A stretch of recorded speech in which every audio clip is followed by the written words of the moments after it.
रेहा चक्रवर्ती, sorry बाबू, अभी आपको कुछ दिन और जेल की सजा खानी पड़ेगी। ऐसे ही होता है बाबू, जब कुकीर्ति और अपराध सर से ऊपर चढ़ जाते हैं। ये आपके माँ पापा ने आपको बताया नहीं होगा शायद, तो ये दिन बताया होता तो ये दिन देखना नहीं पड़ता। नमस्कार, स्वागत है आपका मेरे चैनल नंदिनी जी, मैं हूँ नंदिनी।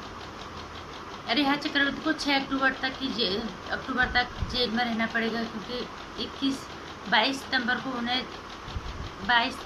तक उन्हें हिरासत में लिया गया था, लेकिन अब उन्हें 6 अक्टूबर तक जेल में ही रहना पड़ेगा। और उनके भाई शोएब चक्रवर्ती ने हाईकोर्ट का दरवाज़ा खटखटाया शायद। उसकी सुनवाई तो खैर 23 तारीख को होगी, वो जो होगा होगा ही। अगर ये दोषी पाए जाते हैं तो 10 साल की सज़ा भी इसमें है। ये तो कानूनी दावपेच है, लेकिन अब बात आती है रेहा चक्रवर्ती जैसी लड़कियों की। बड़े शहरों में जिस मकसद से तुम आई हो, अगर उस मकसद को आप भूल जाओगे तो उसका नतीजा तो बाबू यही होगा।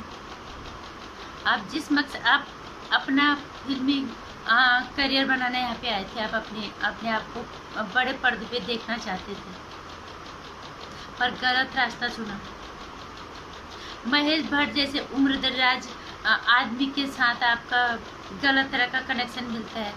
अपने करेक्टर को दाव पे लगा के अपने करियर को ऊंचाइयों को ले जाना चाहा आपने। सुशांत सिंह राजपूत के साथ से आप प्यार नहीं करते थे, उसके पैसों के चक्कर में उसके साथ थे।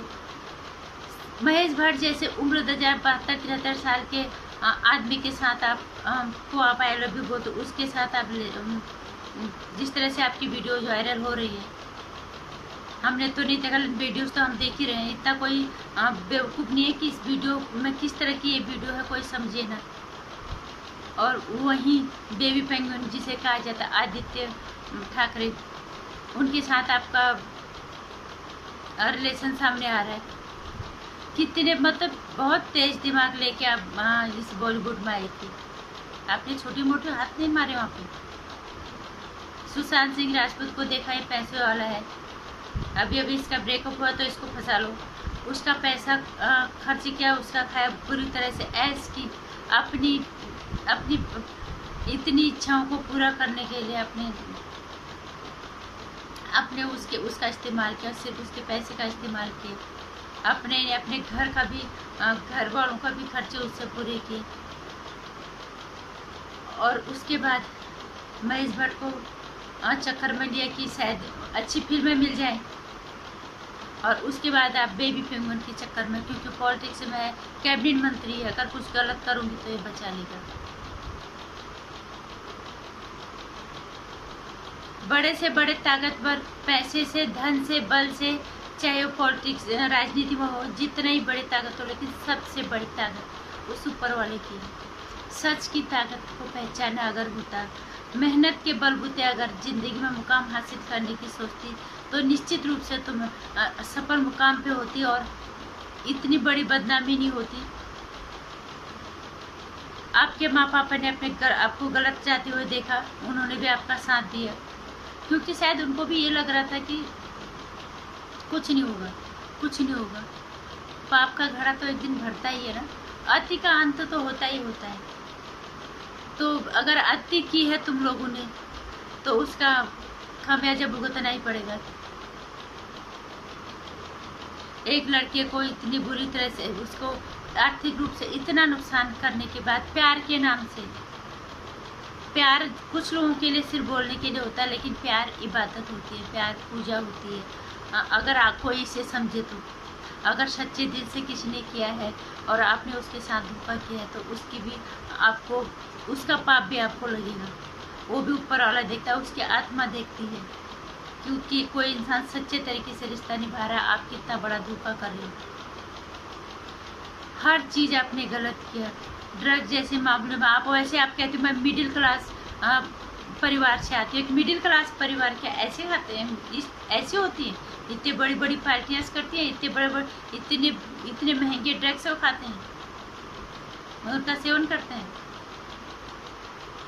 तो रेहा बाबू, सॉरी, अभी आपका जो पाप किए हैं, ये उन्हीं का दंड आपको भुगतना पड़ रहा है। और आराम से जेल की रोटियां खाओ, वहाँ अपने पाप और पुण्यों का हिसाब लेके बैठो, लिखो आपने क्या किया क्या नहीं किया। ये वक्त है अपने आप को टटोलने का, जेल के अंदर टटोलो कि आपने कितना गलत किया। आप जेल के अंदर हो, लेकिन आपने आपकी वजह से प्रत्यक्ष रूप से नहीं तो अप्रत्यक्ष रूप से ऐसे एक इंसान को मौत के घाट उतारने में आप कहीं ना कहीं जिम्मेदार हैं।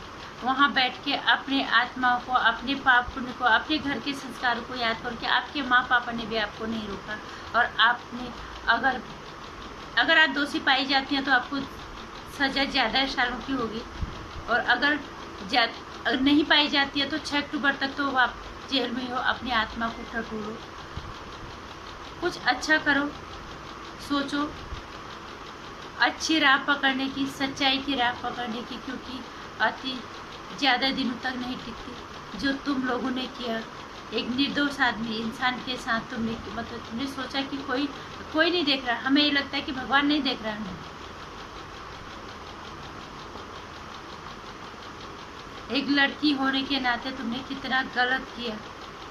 जिस सपनों को लेके मुंबई गए थे, मेहनत, अपने संघर्ष,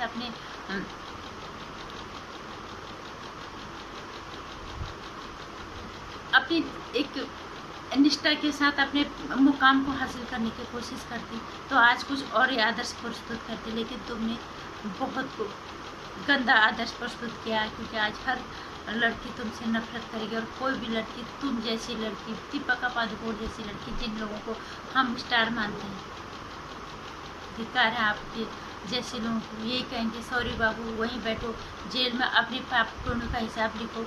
अगर सुधरना है तो वक्त है, सुधर जाना। अगर जेल से बाहर आ गई तो नहीं आएगी तो आप भगवान का नाम लेना, शायद कुछ तो अच्छा होगा। सॉरी बाबू।